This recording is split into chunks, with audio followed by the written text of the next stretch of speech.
Previously हम देखे थे कि सेंको एंड ताइजू रिवाइव फ्लड बनाने में कामयाब होते हैं, लेकिन उन्हें मजबूरी में सुकासा को रिवाइव करना पड़ता है, जो कि उनके लिए बाद में एक प्रॉब्लम बन जाता है। इसलिए वे तीन उससे दूर जाके हथियार बनाने की कोशिश करते हैं, लेकिन सुकासा उन्हें ढूंढ लेता है और रिवाइव फ्लड का रेसिपी लेने के बाद सेंको को मार देता है। एंड उसके बाद स्टोरी कंटिन्यू होता है और हम देखते हैं कि सुकासा सोच रहा होता है कि ताइजू गुस्से में उस पर अटैक करेगा, और तभी ताइजू एक विशाल पत्थर उठाता है एंड हवा में फेंक देता है ताकि सुकासा इससे डिस्ट्रैक्ट हो जाए, और यूजुअली जल्दी से गन पाउडर को सुकासा के ऊपर फेंक देती है। एंड उनके प्लान के अनुसार वहाँ एक बड़ा ब्लास्ट होता है। हालांकि सुकासा इस ब्लास्ट से बच जाता है, लेकिन ताइजू एंड यूजुअली सेंको के बॉडी के साथ वहाँ से भाग जाते हैं। उसके बाद हम देखते हैं कि ताइजू सेंको को बचाने के लिए अलग अलग तरीके का इस्तेमाल करता है, लेकिन सेंको पे इसका कुछ असर नहीं पड़ता है। तब ताइजू को बचपन की एक घटना याद आता है, जहाँ सेंको ने कहा था कि वो कभी भी और किसी के लिए अपनी जान को नहीं देने वाला है। ताइजू सेंको के दिए हुए हिंट्स को याद करने की कोशिश करता है, और तब वे याद करते हैं कि सेंको बार बार गर्दन फोड़ रहा था, जो कि वो पहले नहीं किया करता था। वे उसके शरीर का जांच करते हैं और उन्हें उसके गर्दन के पीछे एक हिस्सा पत्थर का मिलता है। रिवाइव फ्लूइड का काम है पत्थर के हिस्से को ठीक करना, इसीलिए वे रिवाइव फ्लूइड को उसके गर्दन पे डालते हैं, ये उम्मीद करके कि वो ठीक हो जाएगा। इसी दौरान सेंको याद करता है कि जब वो स्टोन वर्ल्ड में उठा था तो उसने सर्वाइव करने के लिए हथियार, रस्सियां,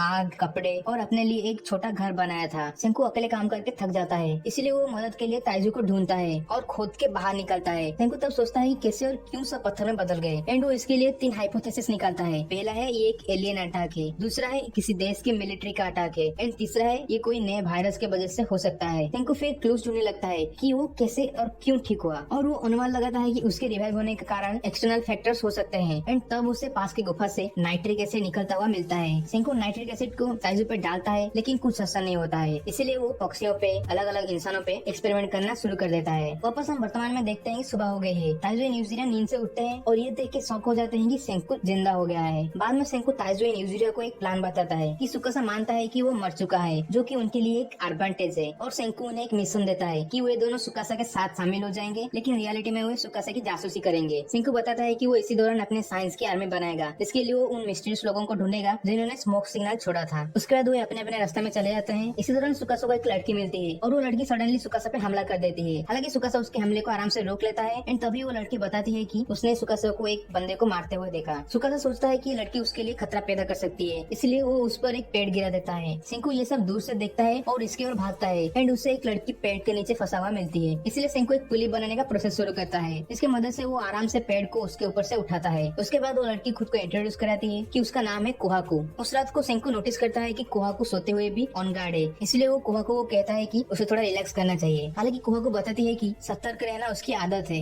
वो सेंको को और भी बताती है कि वो सुकासा को हराने के लिए उसका मदद करेगी, जिसके लिए वो उससे और लोगों से मिलाएगी। अगले सुबह कोहाकू गर्म पानी के झरने से पानी अपने गाँव में पहुँचाने की कोशिश करती है, और वो बताती है कि ये पानी अपने बीमार बहन की हीलिंग के लिए है। कोहाकू सुकासा के साथ अपनी लड़ाई से रिकवर नहीं हुई है, इसलिए सेंको उससे मदद करने का हाथ बढ़ाता है, लेकिन पॉट का वेट सेंको के लिए ज्यादा होता है, इसलिए वो पॉट को पहाड़ से नीचे लेने के लिए एक गाड़ी बनाता है। उसके बाद वो गांव के एंट्रेंस पर पहुंचते हैं, और सेंको ये देख के हैरान हो जाता है कि इतने सारे लोग यहाँ रहते हैं, और अपने मन में सोचने लगता है कि ये लोग कहाँ से आए हैं। तभी अचानक सेंको पर 2 लड़के अटैक कर देते हैं, लेकिन कोहाकू उसे बचा लेती है। उन लड़कों का नाम है किनरो एंड गिनरो, और गिनरो तो बताता है कि अजनबी को गाँव के अंदर जाने देना रूल्स के खिलाफ है। सेंको साबुन का इस्तेमाल करके बहुत सारे बबल्स बनाता है, जिससे सब कंफ्यूज हो जाते हैं, क्योंकि वो ऐसी चीज पहले कभी नहीं देखे हैं। तभी क्रूम नाम का एक बंदा एंट्री मारता है और बताता है कि वो एक जादूगर है। वो सबको समझाता है कि ये बबल्स कोई खतरा नहीं है। वो फिर सेंको को एक मैजिक फाइट के लिए चैलेंज करता है। क्रूम आग लगाता है और आग के कलर को बदलकर अपना मैजिक दिखाता है, लेकिन सेंको सिंपल फ्लेम टेस्ट से इम्प्रेस नहीं होता है और बताता है कि उसने सिर्फ आग में सल्फर, सॉल्ट एंड कॉपर डाला है। उसके बाद क्रूम नेक्स्ट ट्रिक दिखाता है, जहाँ वो सल्फर के बॉल को अपने हाथ में घिस के इलेक्ट्रिसिटी निकालता है। सेंको इम्प्रेस हो जाता है ये देख के कि क्रूम ने बिना कोई मॉडर्न नॉलेज के इतना कुछ हासिल कर पाया है। सेंको क्रूम को हरा देता है एंड उसके घर को अपने कब्जे में कर लेता है, जो कि विलेज के बाहर है। अंदर सेंको देखता है कि क्रूम ने बहुत सारे मिनरल्स इकट्ठा किया हुआ है। उसके बाद सेंको कुछ मिनरल्स को उबालता है और किनरो के स्पीयर को उसमें डाल देता है और आग से हीट कर देता है, जिससे स्पीयर पे गोल्ड की कोटिंग हो जाता है। लेकिन किनरो कहता है कि सेंको उससे रिश्वत दे रहा है। क्रोम के घर पे सेंको बहुत सारे औषधीय पौधे देखता है, और क्रोम बताता है कि उसने रूरी को ठीक करने के लिए ये सब इकट्ठा किया है, जो कोहाकू की बहन है और गंभीर रूप से बीमार है। क्रोम सेंको से रूरी को ठीक करने का तरीका पूछता है। तब सेंको उसे पहले की दुनिया के बारे में बताता है कि दुनिया पहले बहुत डेवलप थी और कैसे एक ग्रीन लाइट के वजह से सब पत्थर में बदल गए। इसे सुनकर क्रोम रोने लगता है, लेकिन तब सेंको बताता है कि इंसानों का सारा इतिहास उसके दिमाग में है, और वे दोनों डिसाइड करते हैं मिलकर काम करेंगे। फिर रूरी को ठीक करने के लिए एंटीबायोटिक्स बनाएंगे। विलेज में सेंको के आने की खबर फैलने लगती है। ये बात कोहाकू के पिता के पास भी पहुंच जाता है, जो उस विलेज के चीफ है। सेंको बताता है कि वो एंटीबायोटिक्स बनाने जा रहा है, जो लगभग किसी भी बीमारी को ठीक कर सकता है। सेंको मेडिसिन बनाने का हर एक स्टेप एक्सप्लेन करता है, और उनका पहला स्टेप है लोहा निकालना। उसके बाद ग्रुप रिवर में जाते हैं, मैग्नेटिक की मदद से आयरन को इकट्ठा करने के लिए। तभी उन्हें वाटरमेलन पहनी हुई एक बच्ची उनका हेल्प करने के लिए आती है, जिसका नाम है सुइका। सिंकू उसे अपने गैंग में शामिल कर देता है क्योंकि उनके लिए मैन पावर बहुत कम हो रहा है। इससे सुइका बहुत खुश हो जाती है। क्रोम से मोमोतार के बारे में सुनने के बाद सिंकू पूछता है कि उन्हें इसके बारे में कौन बताया है, और सुइका एंड कोहाकू तब बताते हैं कि रूरी ने उन्हें ये सब स्टोरी बताई है। एंड सिंकू का रूरी से मिलने का इंटरेस्ट और भी ज्यादा बढ़ जाता है। आयरन सैंड को इकट्ठा करने के बाद सिंकू उसे पिघलाने के लिए एक फर्नेस बनाता है और सब मिलकर जोर से एयर पंप करते हैं आग को बढ़ाने के लिए। पूरे रात इसमें लगे रहने के बाद अगले दिन उन्हें पता चलता है कि उनका मेहनत वेस्ट हो गया है, क्योंकि इसके लिए और भी मैन पावर चाहिए। वे और लोगों को रिक्रूट करने का डिसाइड करते हैं। सिंकू सुइका को एक मिशन देता है ये ढूंढने के लिए कि विलेज के लोगों को क्या चाहिए। सुइका विलेज में सबकी जासूसी करती है। उसके बाद वो अपनी रिपोर्ट देने के लिए लौटती है और बताती है कि विलेज के सुंदर लड़कियों को एक बॉयफ्रेंड चाहिए और विलेज के लोग हमेशा फिश खा के बोर हो गए हैं। ये सुनकर सिंकू गाँव के लोगों के लिए खाना बनाने का फैसला करता है। उसके बाद वे मिलेट इकट्ठा करके क्लीन करते हैं, जिससे वे मिलेट का आटा बनाते हैं एंड उसमें एग और इंग्रेडिएंट्स डाल के सिंकू इससे बनाता है रामेन। ग्रुप को रामेन बहुत पसंद आता है, लेकिन सिंकू को इसका टेस्ट बहुत घटिया लगता है। उसके बाद वो एक फूड स्टॉल लगाते हैं गांव के लोगों को आकर्षित करने के लिए। यहाँ वे सभी को रामेन खाने के लिए देते हैं। कोहाकू तब एक अजनबी को नोटिस करती है, इसलिए वे उसे घेर लेते हैं और पूछते हैं कि क्या वो सुकासा के लिए काम करता है। सिंकू उसे पहचान लेता है कि वो आसागिरी गेन है, जो कि एक ढोंगी मैजिशियन है जो साइकोलॉजी के ऊपर बुक लिखता था। गेन एक झूठा स्टोरी बनाता है कि वो कैसे यहाँ आया है, लेकिन कोहाकू उसे बिलीव नहीं करती है। सिंकू बताता है कि गेन से उससे कुछ प्रॉब्लम नहीं है जब तक वो खाने के लिए काम करता है। तो उसके बाद सिंकू गाँव वालों से अपना काम कराने में सफल होता है। साथ ही साथ वो गेन से ये बात निकालता है कि वो सुकासा के लिए काम करता है। गेन बताता है कि उसे सिंकू के डेथ को कंफर्म करने के लिए भेजा गया है। हालांकि सिंकू के इन्वेंशंस को देखने के बाद उसके इरादे चेंज होने लगे हैं एंड सिंकू को आयरन रॉड बनाने का देख के वो बताता है कि वो विंग साइड में रहना चाहता है और वो सिंकू के साइंस से उसे क्या मिलेगा एंड सुकासा के साथ मिलने से क्या मिलेगा बताता है। कोहाकू उसे मारने का डराती है, लेकिन सिंकू उसे रोकता है क्योंकि अगर वो वापस नहीं जाएगा तो सुकासा उसे ढूंढते हुए यहाँ जाएगा। तब सिंकू बताता है कि वो अब एक जनरेटर बनाने वाला है। तभी बिजली के साथ बारिश होना शुरू हो जाता है एंड सिंकू बताता है कि उन्हें जनरेटर बनाने के लिए एक पावरफुल मैग्नेट चाहिए, जिसके लिए वो प्रोसेस शुरू करते हैं एंड ये सब एक छोटी बच्ची देख लेती है और मागमा नाम के एक आदमी को जाके बता देती है, जो कि विलेज का स्ट्रॉन्गेस्ट आदमी है एंड वो सिंकू को मारने के लिए आता है। जेन मागमा को फूल दिखा के सामना करता है और बताता है कि वो जादू से बिजली को रोकने का प्रोसेस कर रहा है एंड एक ट्रिक से अपने हाथ से फूल को गायब करके उन्हें हैरान कर देता है एंड वो उसे बिलीव करके वहाँ से चले जाते हैं। उसके बाद सिंकू एंड उसके ग्रुप पहाड़ पे चढ़ते हैं और वहाँ वे किन्रो के स्पीयर को लाइटनिंग रॉड की तरह इस्तेमाल करते हैं और प्लान के अनुसार वो एक मैग्नेट बनाने में कामयाब होते हैं। हालांकि किन्रो का फेवरेट स्पीयर इस प्रोसेस में डिस्ट्रॉय हो जाता है। उसके बाद वो एक कॉपर प्लेट्स बनाते हैं और मैग्नेट के साथ वे सक्सेसफुली जनरेटर बनाने में कामयाब होते हैं, लेकिन उन्हें ये चलाने के लिए सेम एनर्जी के 2 लोग चाहिए, इसलिए वो गेन की हेल्प से किन्रो एंड गिनरो को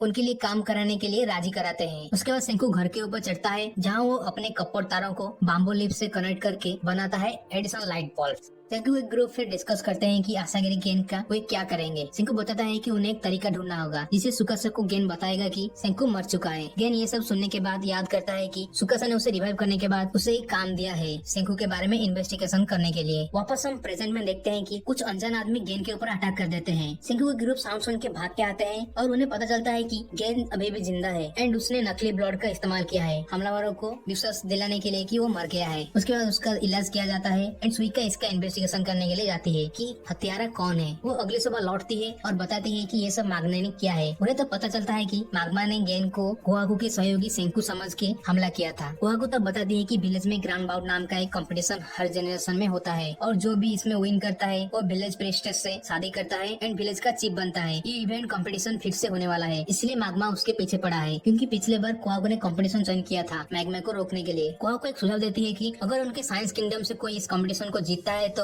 सब गाँव वाले उन्हें एक्सेप्ट करेंगे। वो किन्रो एंड गिनरो के पास जाते हैं और उन्हें उस कंपटीशन में ज्वाइन होने के लिए मनाते हैं। उसके बाद कोहाकू उन्हें ट्रेनिंग देना शुरू करती है, जबकि सिंकू एंड क्रोम एंटीबायोटिक्स बनाने में लग जाते हैं। अगले सुबह गेन छिप के वापस सुकासा के पास चला जाता है एंड ग्रुप उसके पीछे जाने का कोशिश करते हैं, लेकिन सिंकू ने रोकता है और बताता है कि वो उन्हें धोखा नहीं देगा, क्योंकि उसने सिंकू के साथ एक डील किया है कि सिंकू उसके लिए कोला बनाएगा। इसी दौरान गेन सुकासा को रिपोर्ट देता है कि सिंकू मर चुका है और उसे एक छोटा विलेज मिला है और यहाँ सिंकू सबको बताता है कि उनका नेक्स्ट गोल है कोला बनाना। इसके साथ ही डॉक्टर स्टोन का पार्ट 2 खत्म होता है। अगर वीडियो पसंद है तो वीडियो को लाइक कर देना एंड चैनल को सब्सक्राइब कर देना।